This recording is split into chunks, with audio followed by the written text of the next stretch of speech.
The U.S. State Department has approved a possible foreign military sale to government of Romania involving GBU-M39B small-diameter bombs and related equipment for estimated cost of $84 million. The transaction is part of broader efforts to reinforce NATO's collective security and provide Romania with enhanced precision strike capabilities. The German army has selected General Dynamics European Land Systems for the procurement of vehicle-based long-range telecommunications network as part of its modernization efforts. This facility will be responsible for maintaining operational readiness and providing continuous support for new communication vehicles.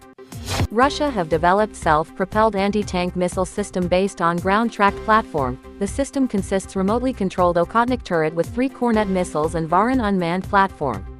Ireland has announced the transfer of Giraffe Mark IV radars to Ukraine. As part of Irish government's commitment to Ukraine in providing non-lethal military assistance, Giraffe radars are designed to detect low-flying airborne targets in difficult electronic warfare and natural jamming environments.